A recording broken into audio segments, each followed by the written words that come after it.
Okay, so Tiny Toys Tuesdays, episode 5. We're doing the new KO book. I kind of wanted to start just by we haven't done this in the past episodes, but I'd like to just go to each one of you and see what you've done in the last couple weeks as far as Tiny Toys goes. I'll start with me real quick. Work has been crazy this month. This is a real bad month for me as far as work goes. So I've been working on a lot of just building right now. I've got a lot of the squigs that I'm building because I'm a Gloomspite player at heart. So that's what I've been doing. I'm hoping that in April I'll start hitting it hard in just local tournaments and whatnot. So that's kind of what I've been up to. We do have our resident KO player tonight, so we've got Rick on the stream, and he has played a ton of KO, so I definitely respect his opinion on this one. But Rick, what have you been? I think you won a tournament here lately, right? Yeah, I won. I decided to do a Night Haunt as my New Year, New Army, and then KO was announced the day of my first tournament, so I went 3-0 with my Night Haunt, first time playing them. Nice. And so I'm just going to be one and done and just... And now to retire them. See, you're a winner. So, that's all you need. So it's funny because the first tournament that I won, I also won with Night Haunt. It was a one and done. I used a Nagash list, and then I ended up winning a local tournament as well. So it's pretty funny. Night Haunt's OP, right? Night Haunt is OP. They're strong. Yes. Like, it's crazy. Yeah. I was rolling nothing but 4+. Yeah. So I felt really bad for my opponents. Yep, that Ethereal is super good. So. Yeah. And then so lately I've been working on just getting my KO ready for the new book. So I converted up a bunch of Thunders. I think I'm going to rebase all my stuff to get it all unified because everything's like from a year of painting, so it's all different bases. You need to get me a picture of your KO army because it's very unique. Yeah. And I'd love. It's one of my favorite looking. Yeah, armies. it is fantastic. I definitely recommend. If you can send me a couple pictures on that, I'll throw it on the Instagram and throw it on there so people can check it out because it is a very unique KO army and it's awesome. It's super awesome. Yeah. I appreciate it. Very imposing. I love just like, oh, here's this. Oh no. Yep. Cameron, what have you been working on? Absolutely nothing, and I'm sad about it. I know you are excited about the Slaanesh reveal. Yep, I've been talking nonstop about Slaanesh and pretty much taking stock of all of my Slaanesh models that are in my house. Yep. And that's what I've been doing. Yep. I'm when they released the Temptations dice, I was pretty excited about that. I mean, what a cool concept to have. I think that's so flavorful for a Slaanesh army. I'm excited. I'm excited to see where they go. Other than that, all I've been doing is playing Path to Glory, playing Flesh Eaters with Path to Glory, and Annihilating. Yes, Annihilating. Yeah, Flesh Eaters are real good. I think they're real good in this GHP. But all right, well let's jump into it. We'll go into the tier explanation. I mean, I always put this on here just so people can kind of see what we're talking about with these tiers. Obviously, full disclosure, this is a tier listing, right? So this is very subjective. This isn't. I'm sure I'm gonna get Cameron and Rick haven't seen the tiers yet that I've listed, so I'm gonna get roasted on here. I'm sure. So this is All I know is that you've told me one sentence and I've already disagreed with. So it's very subjective. If we can change it on the stream, it's fine. But it's just my opinions, and I'll get more opinions if we can change it on the stream. So it's very subjective, but this is kind of the tier list explanation we go through. I will also say this is not a deep dive into KO. If you do want to deep dive into KO, I recommend Warhammer Weekly. Aethercast is they spend hours and hours upon hours on deep diving into KO. I recommend them. The Aethercast was a really good deep dive. Yeah, they go really in depth. It was 4 hours. Yeah. It was amazing. Yep, exactly. Wow. And then also Facehammer. I also like Facehammer. They got a pretty good review as well. Yeah. So I definitely recommend that if you want to go on a deep dive. This This is basically just a real, hour and a half brief discussion, what we like, what we don't like, right? So I definitely recommend if you want to deep dive, go to those. So this is so I'll go over the overview of what I think, and then I'll get your guys' take. I think this is an A to high B tier army, depending on your skill level. This is I guess I'll also go to the bottom of this because of me saying it's a skill level type army. It's a very Johnny with some spike. There's a lot of list playing that you can do with this new book. And it's got some spike to where there's going to be some meta builds here and there, but for the most part, I think this is a very Johnny combo type play different, can use a lot of different things in this book. And that being said, I think it's a high skill level. I think if you play this often, I think you will succeed quite well with it. It's also a little bit matchup dependent. If you play against Lumineth or Tzeentch, this is going to be a rough match for you. Not saying you can't win it, but it's going to be a rough match just because there's not a whole lot you can do in that sense. So I definitely think it's an A to high B tier army. So I think it's a 4-1, 3-2 general army.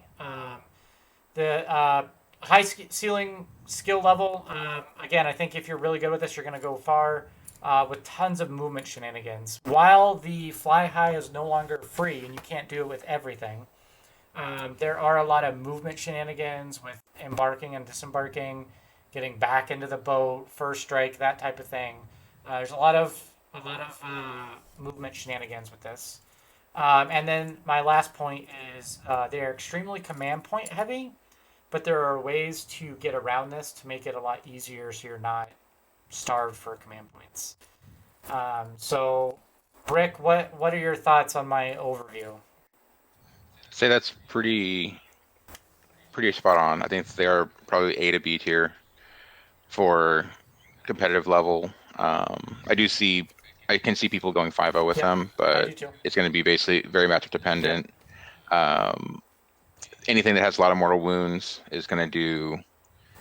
They're just going to tear through those armor saves because across the board, KO did go up in armor saves, but we have like no mortal wound protection at all. There's like no feel, no pain. Yep. They got rid of the Admiral's bodyguard ability, so just like there's a couple ways you can, like there's a 5-up artifact, 5-up board artifact and stuff like that. But for the most part, anything that's mortal wound heavy, this is an army that's going to struggle with that. So if you're versus ogres, you're not going to do well. You got to charge the ogres. Yeah, you got to charge the ogres. Exactly. Yes. Cameron, any thoughts on this? Oh, I think it's from everything that I've seen, I like the high B. I think that against a lot of people, people are not going to expect what's going to hit them, and they're not going to know how to react.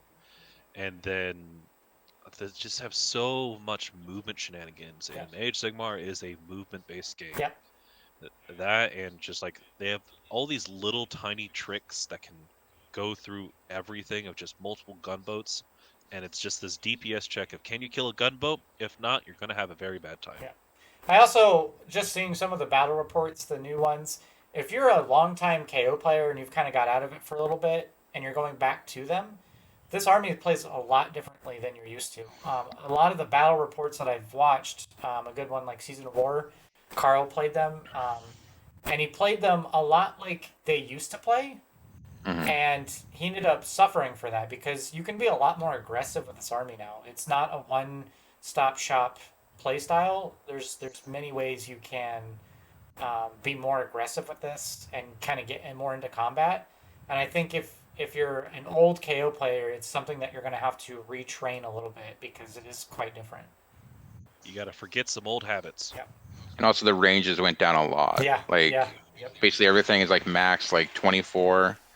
A lot of it went down to like 12 for like basically all the ships are basically 12's their sweet spot.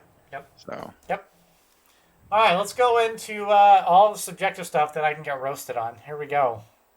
All right, so for the most part, a lot of these tiers I have in like A to B. Like I think this book is really well done. I think there's a lot of good stuff here.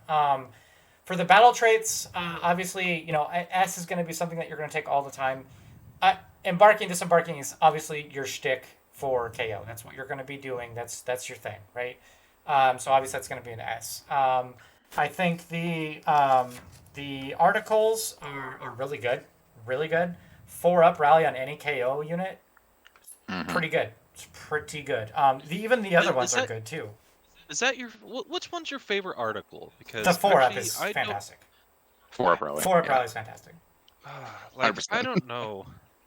What's your favorite? Because they all come in so small group numbers, except for the basic chaff one, that I just don't think the 4-up rally is just going to be too useful in the very end.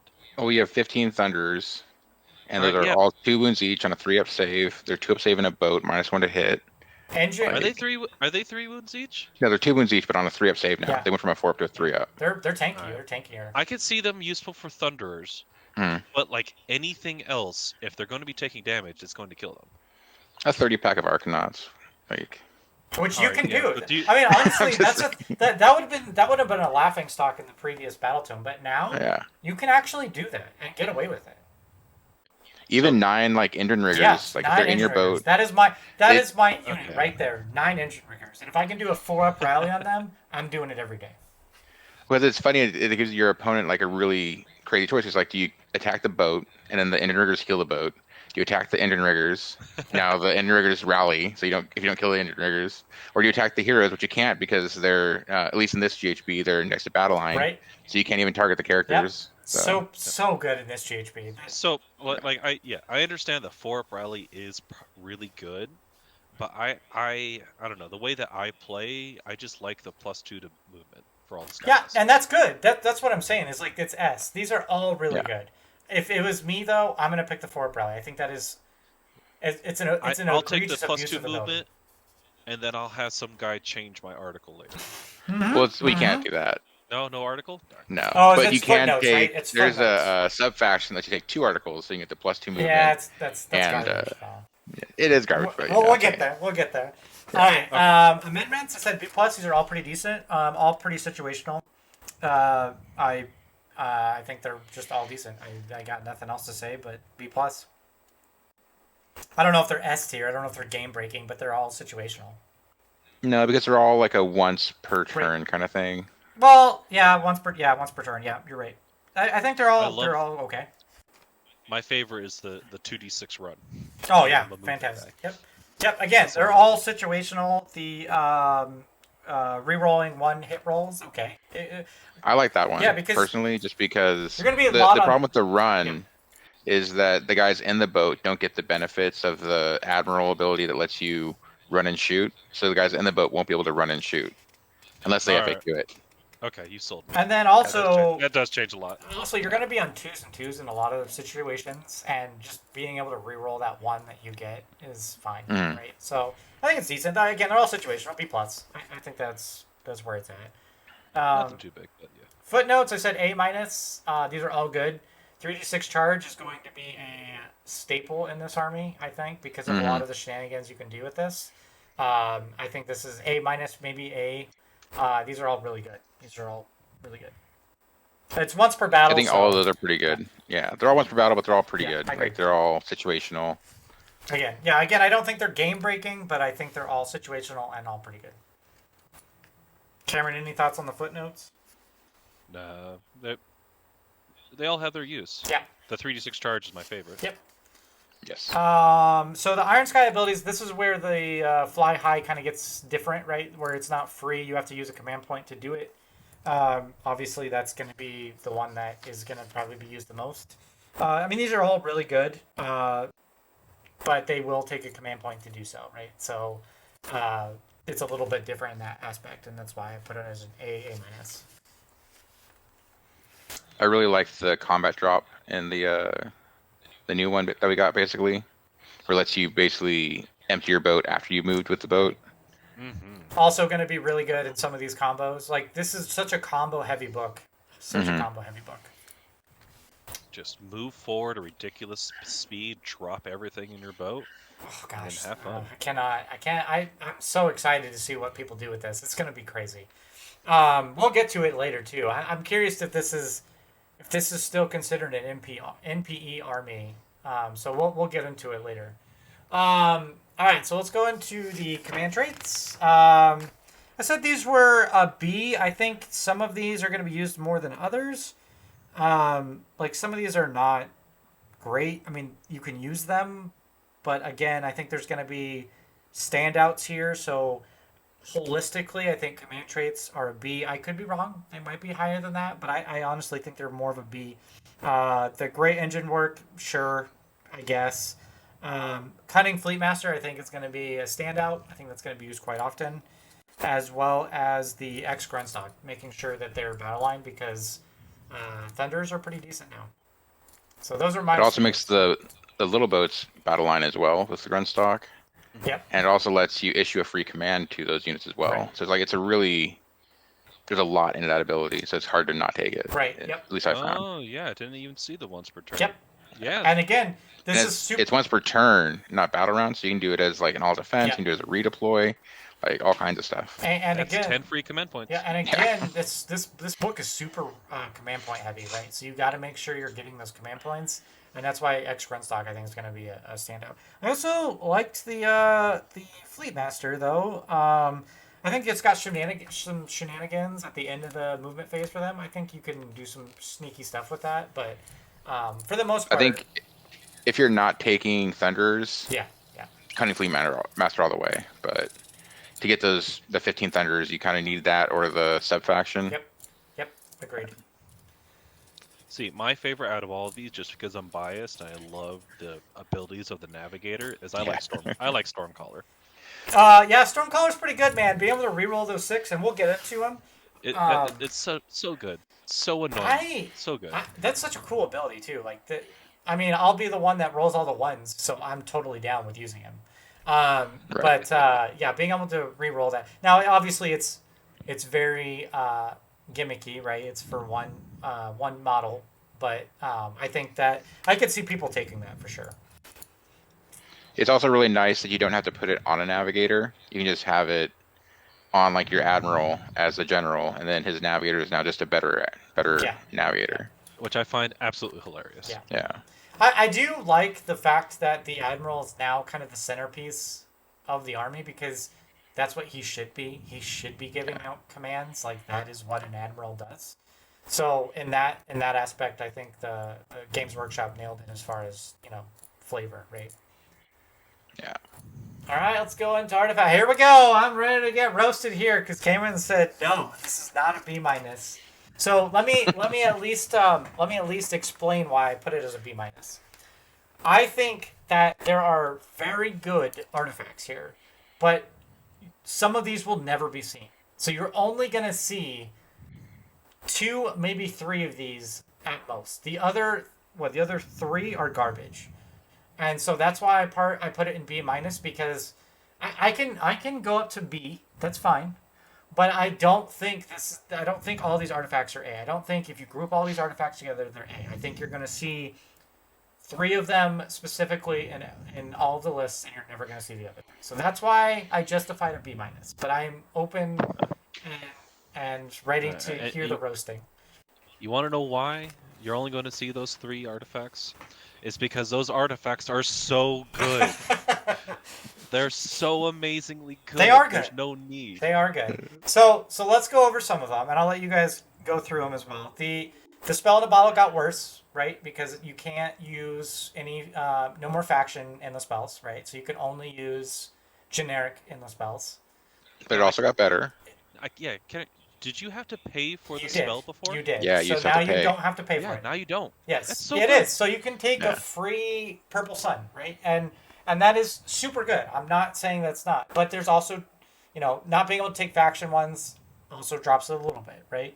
I think the Phosphor... I can only take Purple Sun. I can only take the Soul Screen Bridge. I can only take the Gnashing Jaws. Oh, what? Horror I have gas. movement? Oh, I don't know. Lord So we'll get knows. into Horrorghast. I have a slide on that one. I don't think it's good in this army. But I'm just saying that it's a free horror gas. It is free. It is free.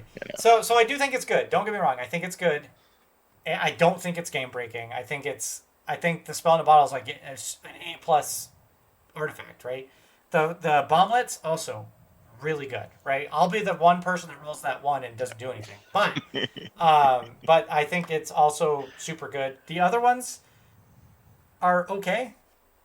Some of them are real bad, so that's why I did B minus. So now, Rick, Rick, what do you what say are your before thoughts? I tear Joel even more?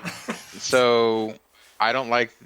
I agree a lot with Joel. I think that the spell in the bottle is good. I think that the bomblets are gimmicky. That But it's like the I would best never type of take them personally, but at least not as like a first or second artifact. Maybe as a third. Um, the other ones that we have are the remove a ward, which used to be just an ability on the admiral. Which is on It a was really 2-up. great when it was free. Which is on a It's on a 2-up. 2-up still. Yep. So you can roll that Yep. one, and it's just a worthless artifact. So I don't like it. Yep, I agree. The Bolas actually got better, even though it's not an artifact now, because you can use it every turn, whereas before it was just a once per game. Okay. Yep. But if your opponent doesn't have a monster, then you're kind of Yep. there's really no reason to take it. Don't what get is the other artifact? the Voidstone Orb. Oh, the Void. I think the that's good. Voidstone Orb. I think that's good, and I think that'll be. We'll see that, especially in the. I think it's good, but you can take an ally Stormcast, which basically has that. Yep. So I wouldn't waste a artifact. Oh, fair. That's totally fair. Yep. All right, Camaron. See, when I'm having fun, I go through and I'm taking Spell in the Bottle first, just because I find that hilarious, and it's probably one of the best artifacts. And then the second one I'm taking those bomblets, because when I go ahead and I bring a ship next to you, and I'm going to say, all right, we have a choice here. None of us get to choose. That unit's going to be non-existent or existent by the end of this turn. And then we'll decide right there, and then I get to shoot. Gotta say one thing though. Yeah. So artifacts is gonna be your Arcane Tome. You're gonna make a wizard. 99% of the time, you're gonna want to have that wizard in your army for that dispel, for the Mystic Shield, for the Flaming Weapon, for the Realm spell right now, which is pretty decent. For casting a endless spell, like so you could actually cast that spell in a bottle if they dispel it. Yep. You can hard cast it now with the Arcane Tome. And then in the current GHB, we have the Tusk Helm, which is that ogre charge. So that's another thing that's actually a pretty decent item right now. Yeah, with the 3d6. Yep. With the 3d6 charge on the boat currently, that's until they FAQ it. You can do the 3d6 charge on the boat with the Tusk Helm, 3d6 charge on the boat with the Ironclad engine work, and so you're doing like. Yeah, that's actually a good point. How to Stoop Mortal Wounds. Right. I will accept the B- until they FAQ Okay, until they FAQ it. Okay, yeah, okay. All right, so then, all right. Because you are correct. I would rather have the Tusk Helm. Yeah, I mean, that's a good point, Rick, that I didn't even really bring up in this slide, is all the generic artifacts that we can take, which are just, in some cases, they're going to be better than these other three or four of them, right? So, I 100% agree. Yeah. All right, so we have one auto include and then two that are good. Yeah. Yep. All right, that's a B. Let's go into unique enhancements. I'll accept. Okay, these are all pretty good. So let's start with the Ironclad ones. All pretty good. I think the ones that you're going to see the most is obviously the Battle Ram for obvious reasons. I think the charge and rules are great. And then also, I think you're going to see the shoots as well. I think it's a great one because it doesn't limit you to that stupid kill your entire unit if you're surrounded type deal, right? And you can get into combat when you drop your dudes, right? So I do think that those are the two best ones. I think they're all pretty decent. Thoughts on the Ironclad ones? I think those are probably the best. I think Last Word is still a good artifact, good engine work. Because you don't get the -1 for all out, or for Unleash Hell. Yep. You can also do it with Unleash Hell. And you can do it if you're in combat with something and then they charge you with something where you normally wouldn't be able to Unleash Hell on them. That's super and fair. Then the Manfred armor for the boat thing, like I love that. That thing is just awesome. That with engine riggers, that thing's never. Oh yeah. As your flagship, just like try and kill me. So Agreed, 100%. I'm not a fan of the shoots just because I don't like planning for death, but I think everything else is good. I will say playing playing KO quite a bit, those shoots come in handy a lot of the time because if your opponent knows KO, they're gonna try to go that route to where they kill everything on that boat, right? So having the shoots is super super nice to where you don't have that debuff when you drop from the ship, right? I like the shoots a lot. Well, the really nice thing about the shoots is that you can actually drop into combat. Is a new change that they made for it. So like you're not dying with your guys. Then also like you can actually attack the thing that attacked your boat. Right. Yep. Exactly. So you're not out of combat. Like you can be in combat there. Yeah, I 100% agree. I think they're really good. I know it's not a super cool engine work, but I do think it's very useful. Also, the Morgan's Breath is actually a nice little thing. It's basically an extra little gun that does mortal wounds to anything that's close to you. So you can like, since you're not really flying high anymore, you can kind of like move within 3 or something, or outside of 3, and then just roast them with your flamethrower on your ironclad. Yeah. Oh yeah, that is actually pretty decent. Yeah, it's pretty good. It's pretty good. Gosh, all these are so good. Yeah, they're all pretty good. Yeah, and that's what I said. All pretty good. The frigate ones, I think are okay. Obviously, mine's still going to be the prudency shoots. They're okay. They're all right. I think +2 movement's probably going to be your best with your frigate because you're trying to get that charge off. Yeah, you're trying to get it into combat. That's fair. That's super fair. You want to get in. And the fact that the frigate doesn't degrade anymore in movement, so it's like it's always going 12, so it'll be always 14, always 16 if you have the article. So, God. Yeah. Speedy boys. Speedy. Oh man, So those frigates, man. Oh, they're gonna. I'm glad I have 2 of them, and they're painted. I'm glad. Yeah, I almost got a 3rd, and I was like, nah, I don't need 3. Yeah, I don't know if 3. I think 3 might be overkill, but yeah, we're gonna see a lot of 2 frigate builds. A lot of them. Oh, for sure. Gun haulers. I like the collapsible departments because I want to put some engine riggers in there and go to town. So that's why I did that. They're B+. I thought they were a little bit better than the frigate ones, but they're okay. They're all right. It's good, decent. You know, the collapsible 6 instead of 5. It's a big difference. Yep. And now you can put the balloon boys inside the boats. Like, it's gonna be pretty cool. Yep. Agreed. Any extra things on that, Cameron? No, all of these are good. Yeah. They're all good. Take more. And as you've noticed, right, I don't have anything in the sea territory right here, right? Like, this is all stuff that's really well written and really, really decent. So, so far so good, right? Let's go into Subfactions. Oh, why does this look weird? Let's put that here. Okay, let's go through the... Oh my gosh, I definitely did not look at this before. Okay, let's go through these. Baraknar, this is going to be a standout, I think, just because it's your resource regeneration, command point heavy army. I think this is going to be taken quite a bit, if not most. Zilfin. Also, it has battle line thunders, Yes. and also you have your 2 characters. You have Brock, who's actually really good now. Yes, Brock He becomes is a War Master. He's got the extra attacks when he charges, and then one of the other characters, I think it's the Underworlds team. I think they're Baraknar. So. Barrett Zilfin, How the Mighty Have Fallen is what I put on here because everyone took this and it's just not very good anymore. Like the only thing that's nice with Zilfin now is that you get battle line frigates. Okay. But other than that, you're probably not seeing this much, right? Well, the problem is that the frigates don't have good engine works, like that you're going to double up on, or like have 2 of on the frigates, and you're getting multiple frigates. Fair. So you're going to have at least an ironclad to take with the subfaction bonus, and you're like not maxed out on frigates. So and you want to put stuff in the frigates, so it's like you still want to have some battle line units. So it just doesn't help its own buff. The way it wants you to play. Yep, 100% agreed. It's just so funny that everyone used that now. It's just how the Mighty Have Fallen. Well, if they would have kept any of the other things that was good about Zilfin, like the hero phase move or like the auto run 6, like people would still be taking Zilfin. Right. But took the worst of the benefits. Yep. So. Barracks on. Oh boy, give me them combos. I think this is going to be used quite a bit as well for those frigate charges and the +1. We get +1 to hit and wound, right? Oof.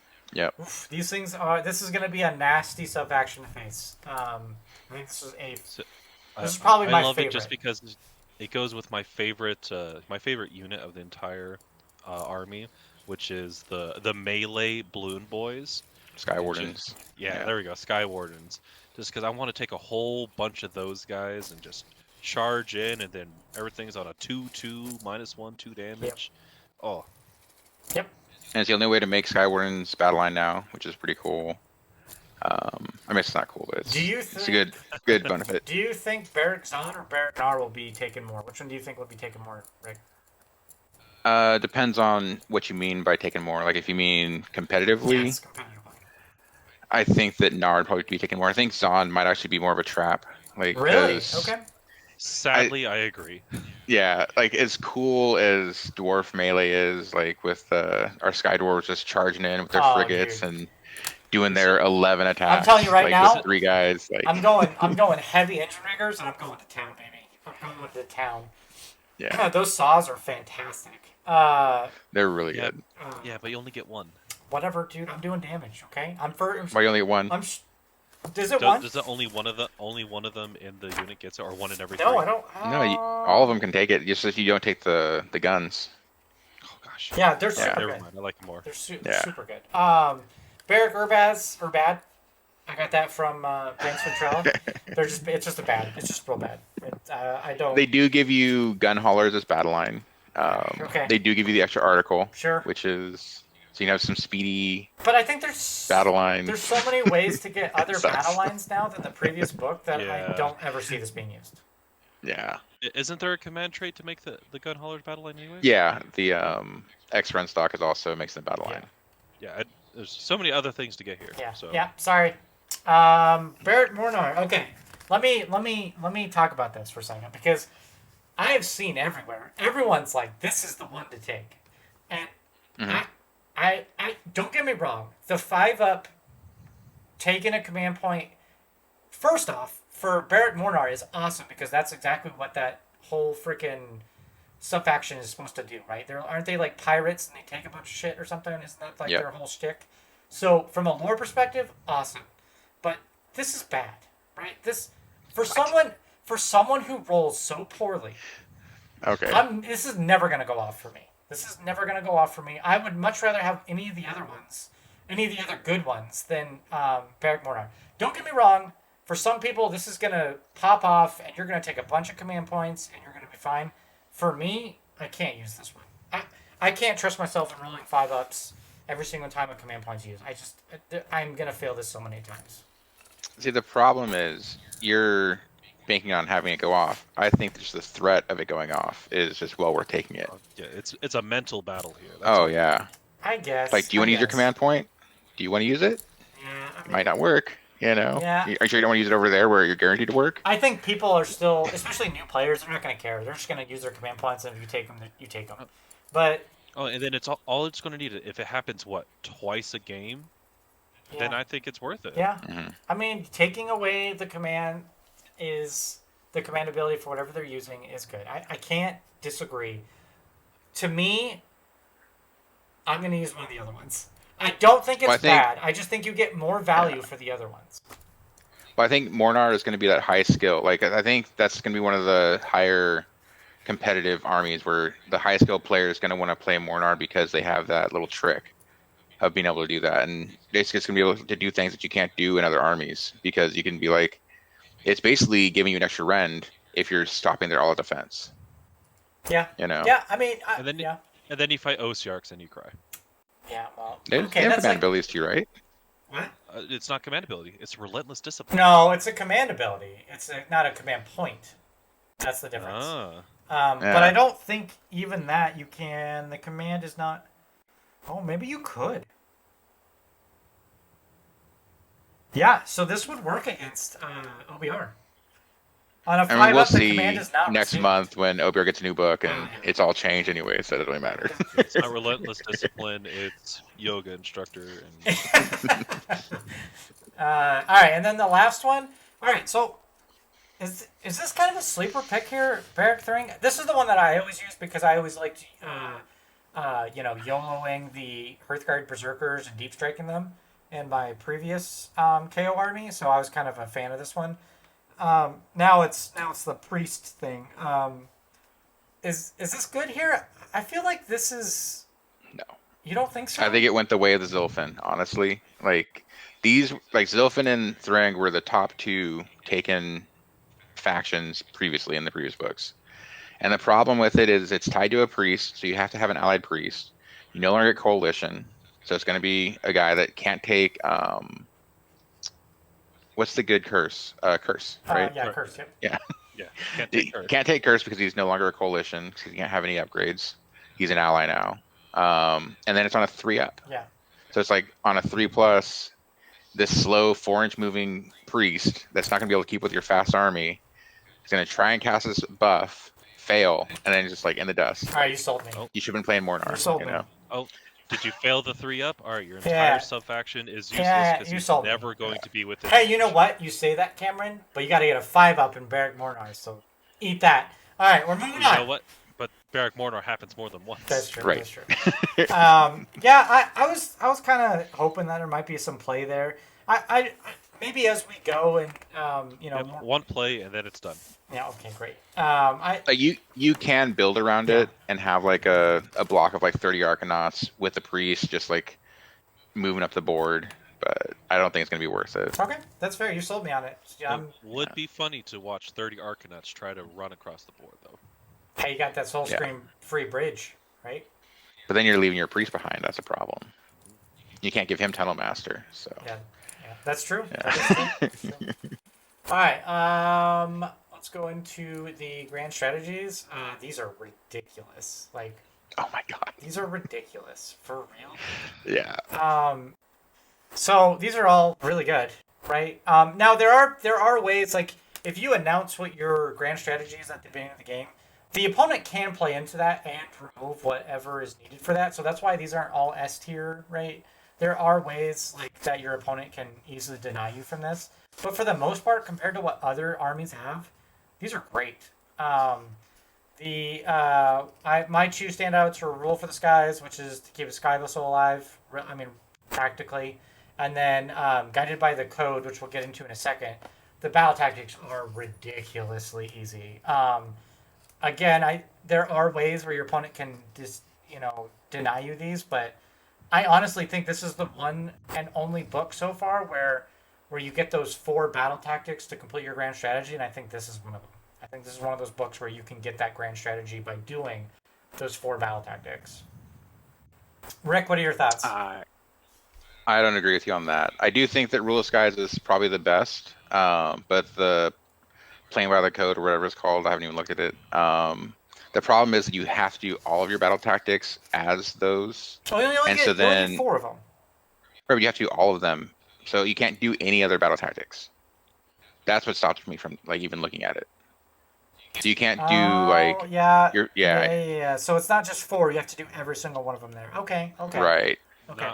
Not worth it. Okay. Yeah, I especially if you have. I didn't see if you have that the last little. that map that's like you can do 2 battle tactics, which is gonna be great for KO. Okay. But now you're now you're gonna get your grand strategy. Okay.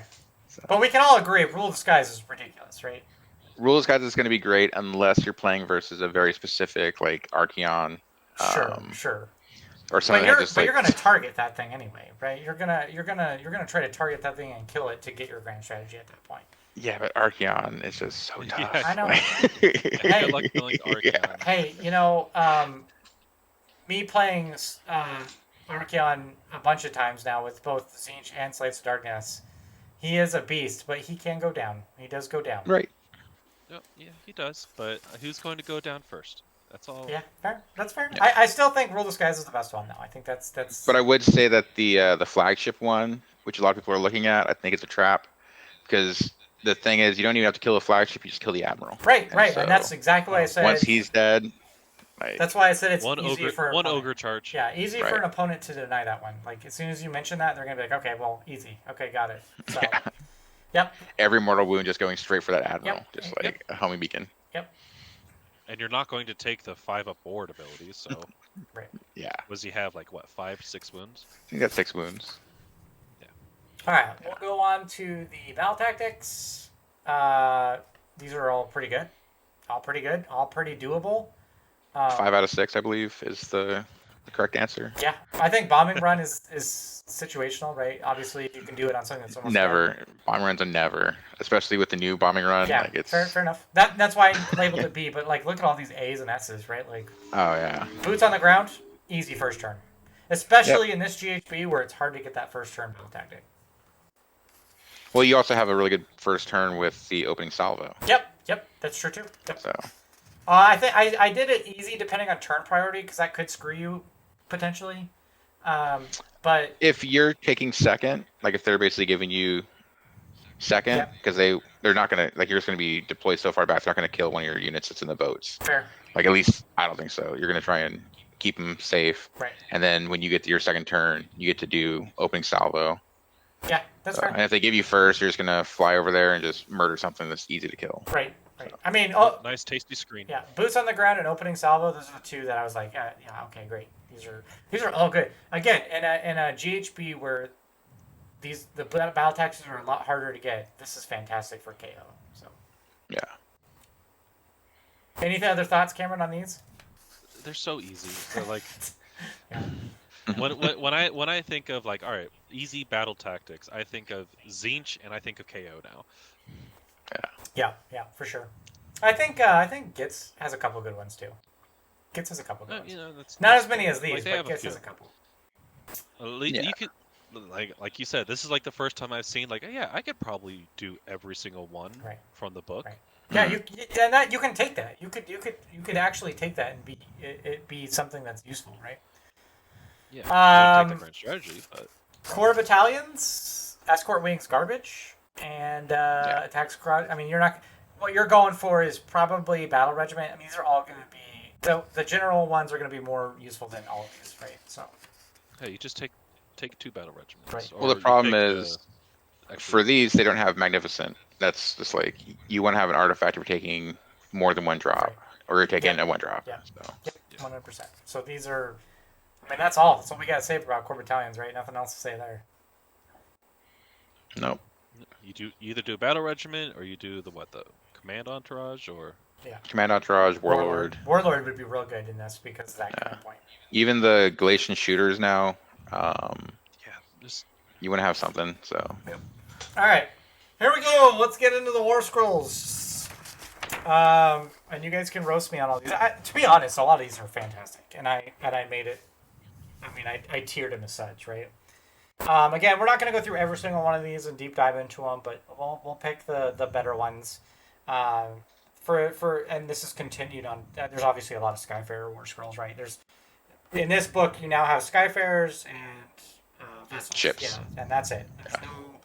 There's no other ones. It's that or that, right? So so it makes it real easy. Brock is fantastic. I think if you're going Barrack Nord, he's an auto include. I think the Admiral is obviously an auto include. You're going to take that. I put on the Admiral. You may take two or more of these, right? Like I can see you taking more than one Admiral. And then I'll get you guys to take in a second. And then the Engine Master with the dirigible suit is great for engine riggers, and I think it's a great support piece. Those are my favorite ones, but all of these on the screen right now are decent. So, Rick, what are your thoughts on these guys? So I think that Brock definitely got to glow up. He's what a cool model. Auto-clued for Barknar. He's a really cool model. Cool model. If you're not playing Barknar, like you're not going to take him though. Yeah. Like he's just too many points. He just doesn't have the benefits that he's getting. For the Admiral,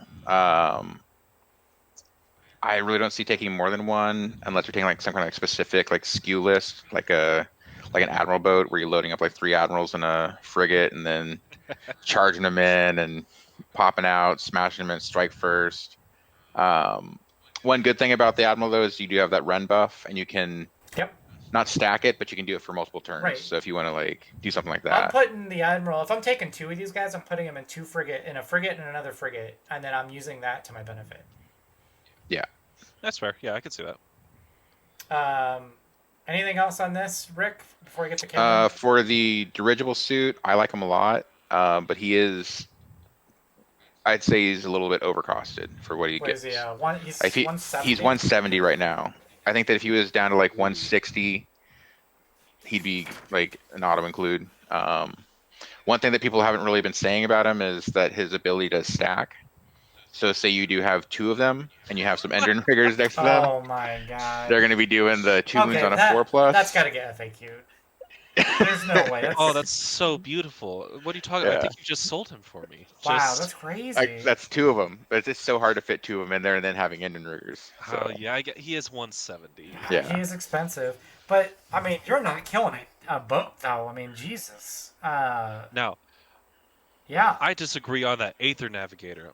My boy, this is my favorite model in this entire thing.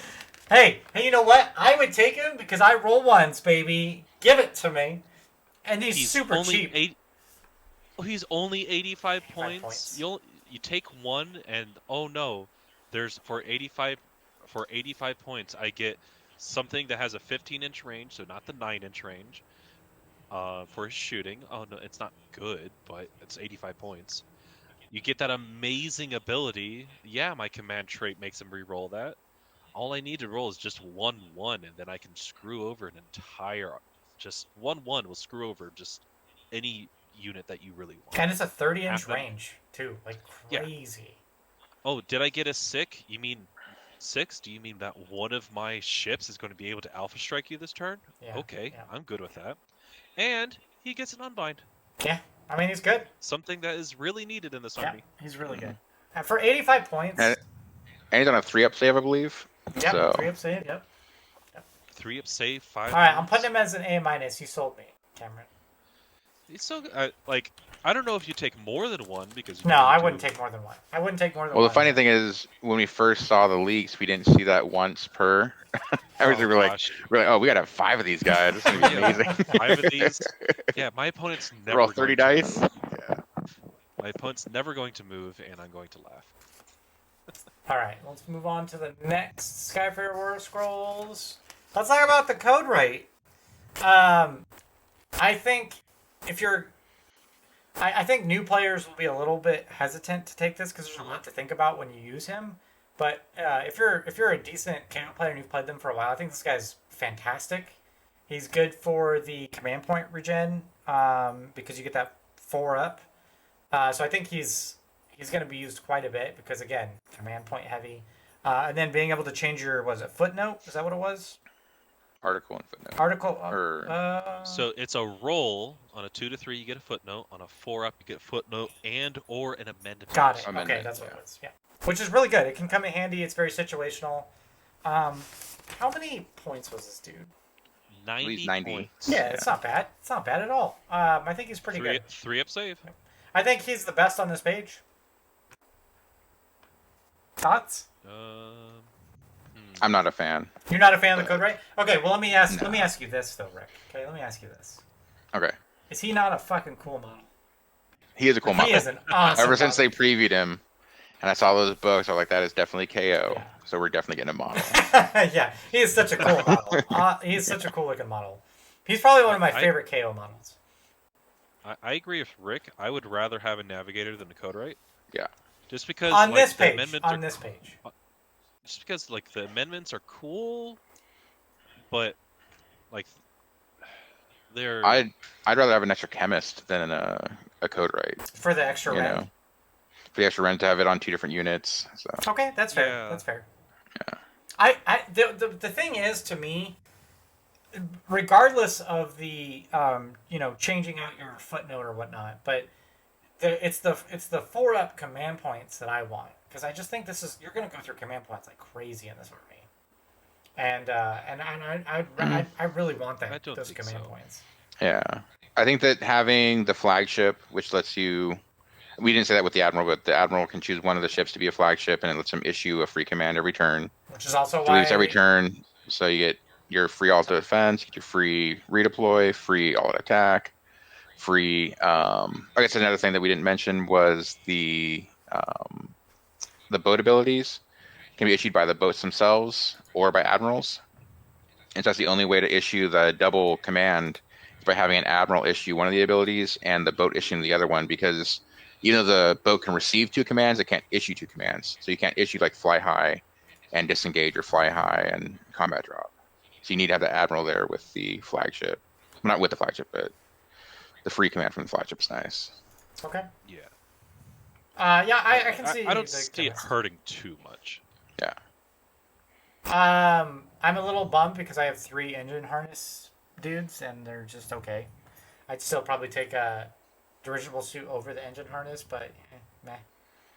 They are really cheap, They are really cheap. So- They are really cheap. Only 90 points. and you can put them in a frigate and have them strike first with their 3 damage hammers. So, Yeah, that's fair. They do some good melee damage for sure. and they do heal 3 to the boat now instead of a D3. So it's pretty nice that they. I still think I'd just take an engine rigger. Honestly, I still think I'd probably Yeah. take that. I think a unit of engine rigger is going to be better than the engine master.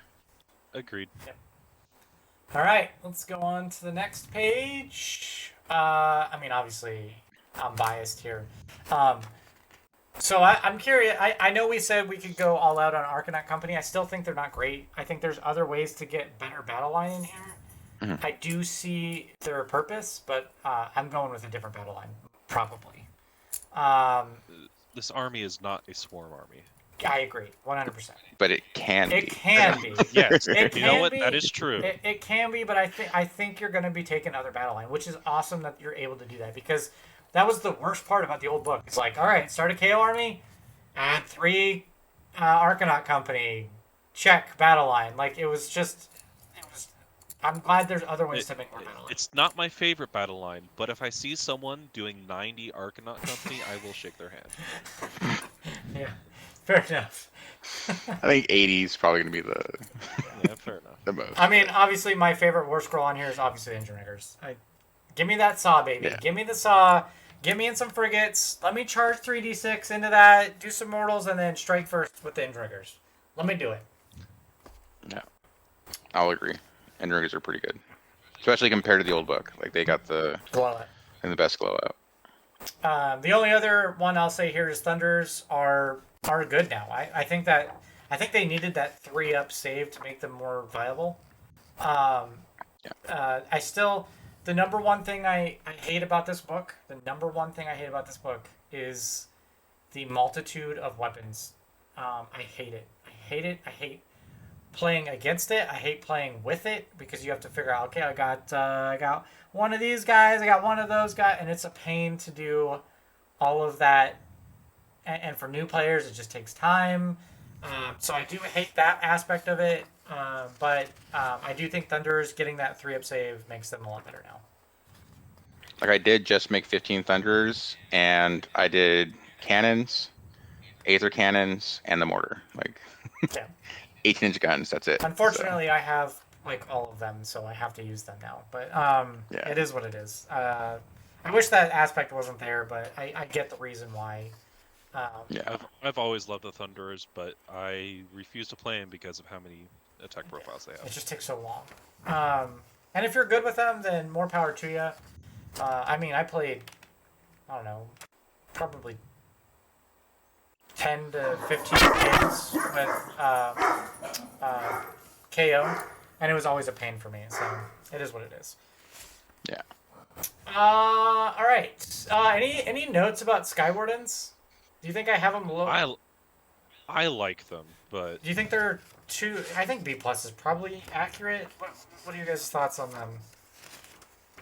so my favorite thing is because you, if I'm reading this correctly, you can still put them on the boats now, hmm and I just love the idea of, I don't know, like an ironclad or something, holding a crap ton of these Skywardens, and then your opponent has to go, okay, do I want to fight the Skywardens, that there's going to be like 5 units of them in there, or do I want to fight the Ironclad? And then if they split their attacks, or if they don't kill the Ironclad, you just go, okay, every single unit of Skywardens, all right, on a 2-up, you take D3 mortals.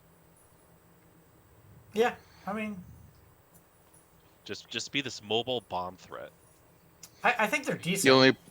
The only problem with that is, depending on some people how they're reading it, is that you really can't do that in a boat because you can't move in a boat. So they're saying that you can't retreat, so it kind of stops the ability. But other people are saying that no, you just get the bombs, but you still don't retreat. So Interesting. Might need an FAQ. yeah, it definitely needs an FAQ. Okay, yeah, I see that. I see that. Good old KO But, like- and needing those FAQs. Yeah. That's why I have the book guy as our new hero. Is just all the books. If they can't yeah. do it, then I'd say engine riggers are better. I still say Endringers are better just for the heal. Like, and Okay. their weapons Ren 2 versus Ren 1. So those saws slap, man. Those saws slap. Yeah. Now that I know that all of them get a saw, like, Mhm. I think you might have sold me on engine riggers. I'm gonna reread this. Do all of them get a? Yeah. You Yes, can. I- Yeah, I- you can. I All just- of them get a saw. I just read them. Yeah, dude, they're so good. The saws are so good. yeah. Now the grapnel launcher is really cool. Like it might be worth to have one of those in your unit because that free little teleport. Yeah. It's gonna be pretty funny. But like just hopping around, think it- Spider-Manning around the whole battlefield. So. I think it depends on the list you're going, because what I'm gonna do with these guys, I'm getting 2 frigates. I'm sticking these guys in it, or even a gun hauler, right? Moving up the board, dropping them, getting that that strike first ability, and just going from there, right? I think we're gonna see a lot of these guys. See, I like the grapple launcher because you can grapple launch, not be in a bow, and you just get right into the point where you can shoot at your opponent. I mean, they're still 12-inch move, right? You can use them without being on the boat. Well, you get both. You get the 12-inch move 12. plus you get the grapple. Yeah. So you got a 27-inch move now. Yeah, they're good. They're good. And then I'm gonna reinforce these guys like no other. That being said, I need to actually buy engineers because I don't have a single one. All right. Let's go through the sky vessels. Okay, so the Arcana Ironclad. I know I marked it as a B, right? And this might be controversial, but I for the life of me, I can't see myself taking an Ironclad over 2 frigates. I just can't. It's 100 points more for 2 frigates, but I just think they're more viable than the Ironclad right now. That's maybe I'm more biased because I like the charge shenanigans. I think it's a different way to play KO, but I think the Ironclad has play. I'm gonna take 2 frigates probably.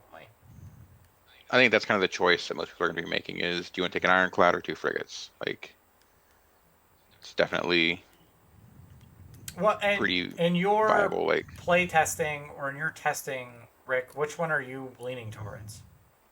I like the Ironclad still. Okay. I like having the extra wounds on the one ship, especially if you're having engine riggers heal it, because they have to do you more damage to take it out than having the Yes. the armor so that it blocks the wound, so it gives you even more wounds to kill it. And that's why I like the Ironclad too. It's just that it's a bigger boat to kill, and so if you don't kill it, there's so many good ways to heal it. Mm-hmm. Yeah. I think maybe I'm just taking a YOLO list and going into the melee stuff. Well, it also is list dependent. Right. That's another thing. It's like, depending on if you're going for shooty versus melee. If you're going melee, you're going to be taking the frigates all the way. Like, they're just amazing for charging in. All right, and I have a question on the Ironclad because I don't understand. Okay. It says if this unit is part of an army that is not KO, that is not a KO army, it can still use the Skyfleet battle trait. What? That's the disengage or disembark. No, embark. 100%. But you can't use this in any other army. Yeah, you can. Yeah, you can. Isn't It's called the? Cities of Sigmar. Yeah. Oh, okay, cities. Okay. Yeah. Maybe that's the key. I'm not a cities player by any stretch, so Yeah. I forgot about cities. That's the only It's, other one that you can use it in, right? Because What's there's the there's one faction? Yeah, it's I don't know Coalition. what faction it is, but you can coalition in them. it's 500 points, so you can't ally this into anything. Right. Yeah, but now you can coalition in an Ironclad and then 15. No, sorry, no, you can't do 15. 10 Thunderers. Sure. Yeah, in the subfaction you're talking about, sure. And an Admiral, technically. Yeah. Or 9 engine riggers. Sure. This thing is never going down. I mean, yeah. Because with the Engine Master being able to make them battle line in any army, so you have an Engine Master in a dirigible suit, 9 engine riggers inside a frigate. Cameron, that's your ally. Cameron, make it happen. I know you're a cities player. Make it happen.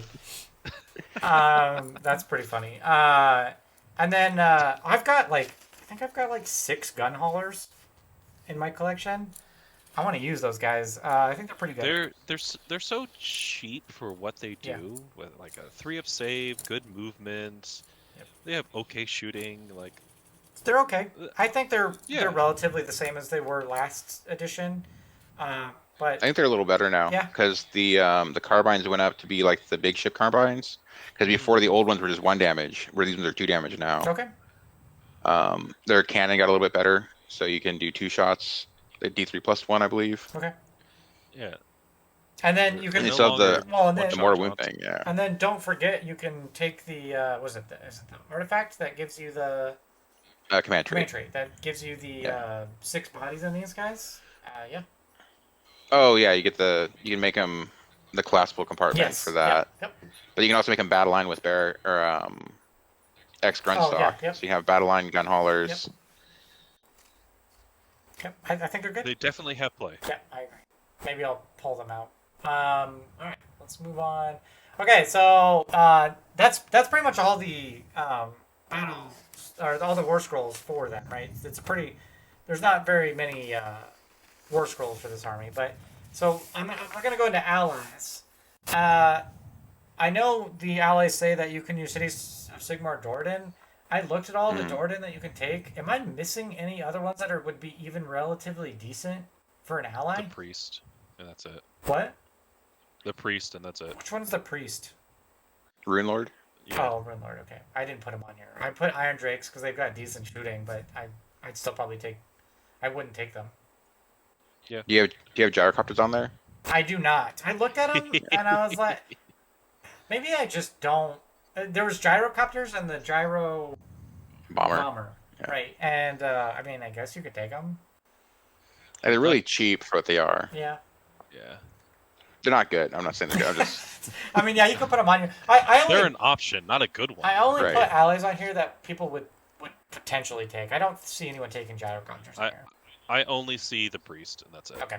All right. yeah. Even Iron Drakes, I don't think they're as good as like I'd rather have Thunderers than Iron Drakes now. Okay. Agreed. All right. Especially since you can't do Coalition anymore, so you can't do the like 30 man of Iron Drakes with the Priest and Okay, fair enough. Regimen. Fair enough. I mean, there wasn't a whole lot for Cities of Sigmar, so it is what it is. Fire Slayers. Let's go into Fire Slayer allies. These are all not great. I did say you could take one of the Magma Dross to because you get a monster, and having the monster is decent in some situations. I also know the Rune Master gives you a command point, so that also might be useful. It also works with Barrack Thring. Sure. For the most part, Think you these can are all switch the pretty bad. slide. Oh, my bad. Sorry. Thank you. Thank you. You got it. See, this is why always bug me on that because I will miss that all the time. But yeah, so I definitely think the Magma Droth might be decent, and the Rune Master, sure, you could get that command point. But again, for the most part, I don't think you're taking any of these. I only see a Magma Droth being used just for some melee damage. That's about it. it's like one of the only ways to get a monster in the Yeah. army now. Yep. Agreed. I mean, you can do Kron Spine, but I have that on the slide too. oh, sorry. Fire Slayers continued. You can deep strike these guys with what's his name? Rune Smiter, right? So you can. You know what else you can deep strike? What? Your entire army. In a boat. In a boat. Yeah, Yeah, sure. Not your entire army. I don't think you. you can put your whole army in a boat. 22 models. I've made that list. Like it's I viable. guess. But this gives you another option for deep strike. Sure. Again, you're not gonna take any of these guys. Although Hearthguard are pretty good. All right, moving on to Stormcast allies. The only one that I put on here that was probably decent, Celestin Prime Time. You can still use him, as well as the Zephyros. I think he still has play. Being able to teleport in this GHB, I still think you could use him as an easy teleport. Granted, 100%. you do have a lot see that. of movement shenanigans with this army, so will you use him? Not so much, but he's a cheap GC grabber. Like, I think he has play here, and you could see him in lists. I could see taking 2 of them just for the battle tactic. To have like 2 Mhm. GCs on an objective. Yep. Especially since we lost having everybody fly high. He's like an extra little fly high that Yes. can like move around. 100%. Yep. Anything else on here you guys see? Pretty much not really. No, but I love the idea of having a dwarf on a ship use Tunnel Master to tunnel out of the ship to somewhere else. Yeah. That's- Even though Tunnel Master? Question mark. All right. Some more Stormcast stuff. Nothing here really. I saw. I guess chariots. A lot of people select chariots for Stormcast. I have him on the next They have slide. that I think. overcharge. Yeah. But Do nothing. you think you're gonna take some dragons? No. So yeah. So here's. No more need for dragons anymore. I still think they still have play, but I think that you're trying to do so much in this army that you don't have the points for it. So I don't. You don't have points for dragons anymore. Like it's just too much, and they just don't add enough. Like they're just not good combat monsters. Like they're kind of tanky, but now KO's kind of tanky. So Yeah. Mm-hmm. And then I. that was the main thing. Is they were 3-up save, I think, and And then I now everything's also. 3-up save. Go ahead, Cameron. Good. They're They're range mortal wounds, so Yeah.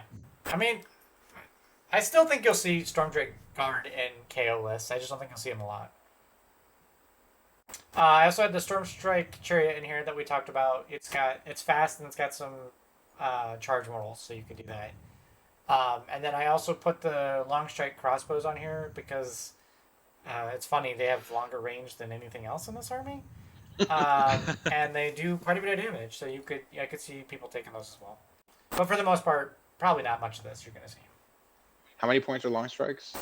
like 220, 220, something like that. something like that. So you can't even take more than 3 of them. Right. Yeah, this doesn't seem like that much. Yeah, I mean, again, they've got 240. Yeah, oof, yeah, Yeah. they're expensive.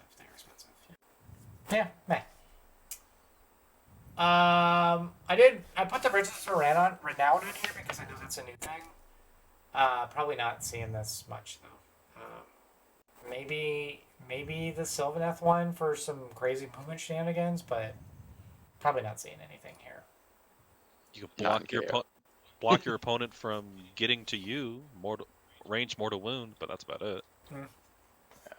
Yeah, for the most part, you're not gonna see much here. Well, the dwarf priest, I believe, gets the Thring prayer. Yeah. So you could do that. Sure. So if you want to go into that one, then Yeah, I just don't That's think about it's meh. I think it's meh. I'd take the Sylvaneth one over that. And then these are kind of the other ones, kind of the other War Scrolls that aren't really faction specific, but Mega Gargant, meh. Too many points. I think you need the points, but you could do something there. Well, the Krakinator did go down a lot of points. I think Bundo's like one of the cheapest allies you can get now. Right, and he's still a threat, right? You still have to deal with him, right? Yeah, he's still 35 wounds on a 4-up. So I put Gotrek as a B plus in this because I fought Gotrek, and the reason I justify Gotrek in this is because with the current GHB, with the objectives being so close to each other, he's nasty, and I played against him in one of like a little mini tournament thing, and he's nasty. And I think he kills everything he touches. Yep. and you can't kill him. And I think he's a threat in the new GHB. So I could see people throwing him into a KO army just as another threat that you have to deal with. So Yeah, I could definitely see Gotrek being added in. Cameron, any other thoughts on these? I don't want to see Gotrek, but I can see it there. God, I don't either. So that was the first time I played him in a long time, and playing against him again, that thing is nasty. Gotrek is so nasty, man. I don't like that model. It's my least favorite model in the game. I know a lot of people are techless, but I can't stand that little dwarf, man. I can't deal with him. He is banned in our household. The other mentionable note here is Elenia and Elithor. They do give you resource regeneration.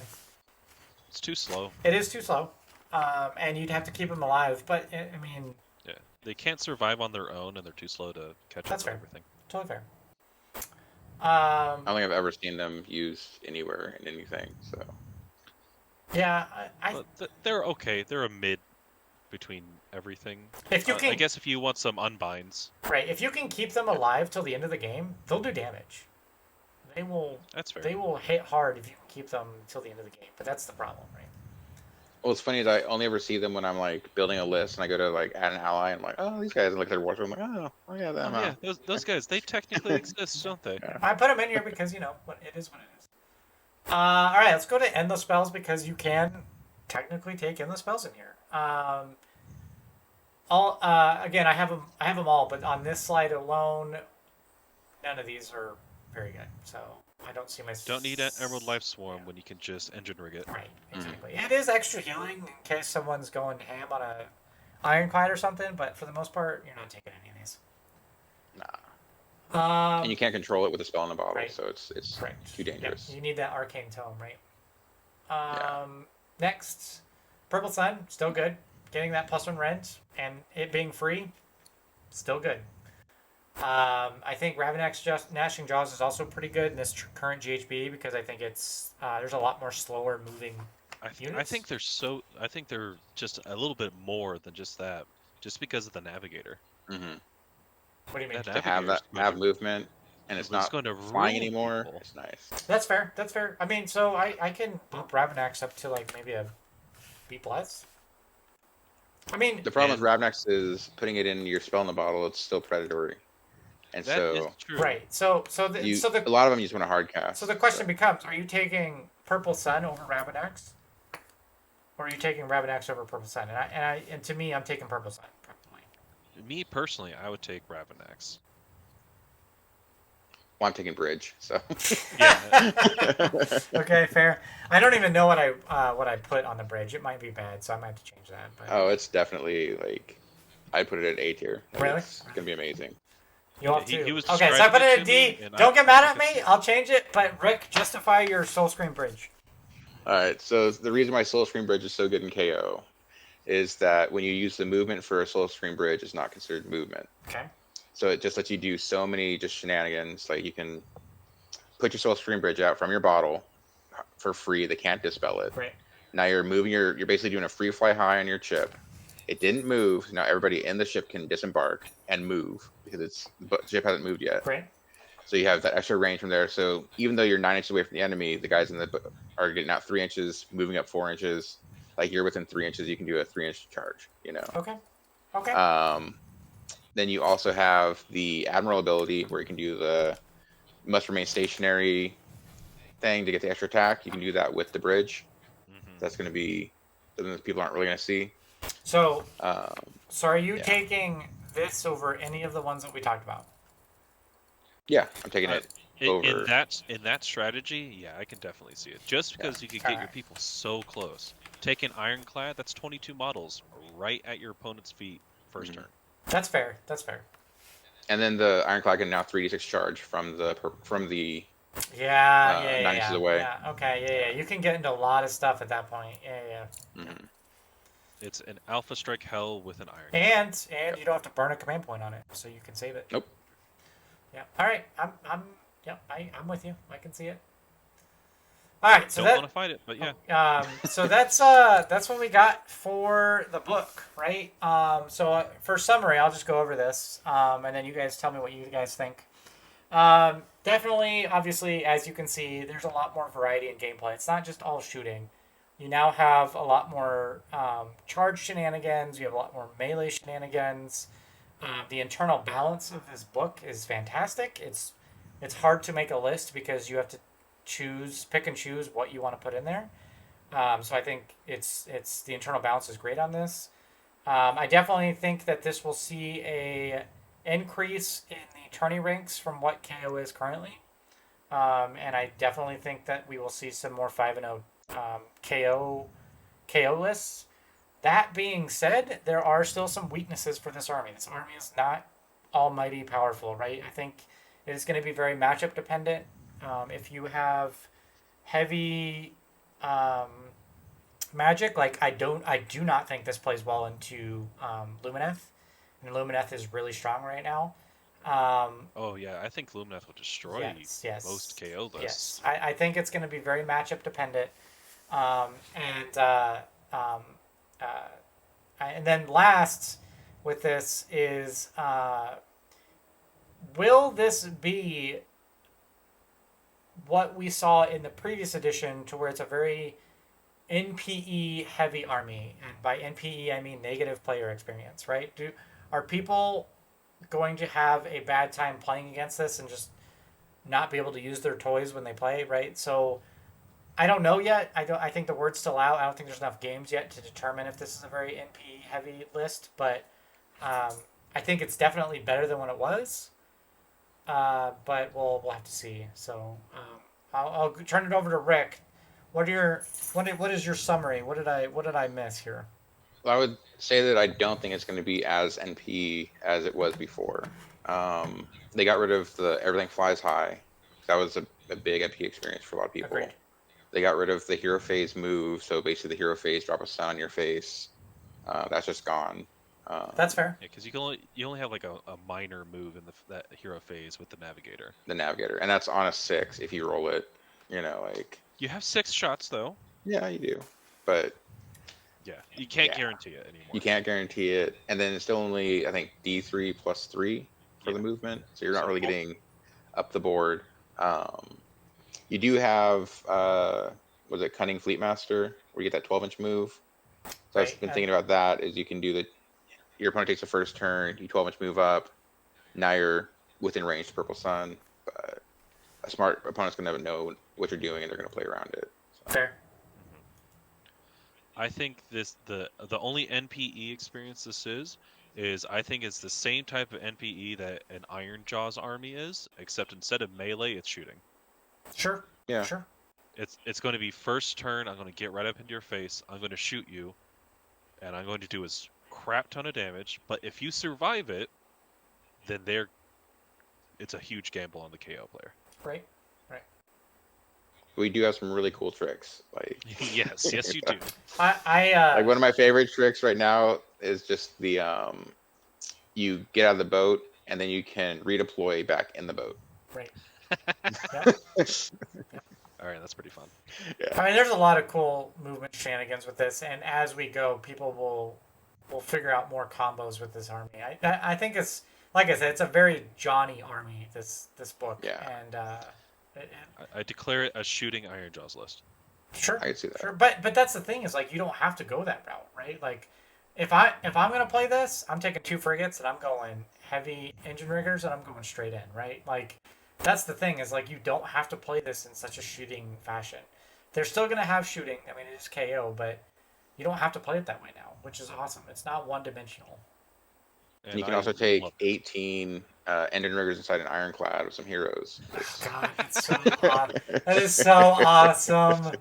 That is so That awesome. ironclad is never going to Oh die. Yeah. my gosh, dude, that is so awesome. Yeah. That makes me smile. All right. Just 18 engine riggers, admiral, navigator. Let's see, Balloon another. boss. Yeah, just 4 heroes and 18 guys, and you're like, do you really want to fight me? Do you Yeah. really want to fight me? Just let me toot here and get out of my boat, get in my boat, desecrate this land. Like we're not even gonna try and fight you. We're just sitting in our boat. We're just like Star Trek, just doing an exploratory expedition, you know. So. All right. And everybody who gets close will die. All right. So in closing, so just kind of, obviously, if you haven't checked out our previous videos on YouTube, please go check them out. We just did a state of play, kind of going over the early state of play for the new GHB and kind of what we're seeing for the metas, and kind of maybe how to counter them. So that way you're better prepared for a tournament. So definitely go check that out. Obviously, like, subscribe, follow, comment, do all of that stuff. I'd like to see and hear what we could be doing better, because I want to, I definitely want to grow the channel. As far as next week, unfortunately, I have to work, and I have a migration next week on Tuesday, so I will not be on next Tuesday. So we'll have to wait 2 weeks for the next Tiny Toys Tuesday. But that's kind of what we've got going on. Again, please go check out those videos. And let me know what you like and what you don't like. Rick, thank you again for being on here. I couldn't ask for a better KO person to be on here. I know you've played them a lot, so I appreciate you being on here. Um, I appreciate it. Yeah, it was really fun. obviously, you're always welcome to come back and just talk about whatever. Camaron, thanks for being a great co-host. Appreciate it. Any other last comments from you before we end the stream? No, I think we did amazing. I can't wait to fight. Sorry, I can't not wait to fight KO because I think they're really, really good now, and I don't want to fight Rick with them. For real, I don't either. All right. On that note, we will end the stream, and we will look forward to seeing everyone in 2 weeks. Thanks again. See you there. Bye.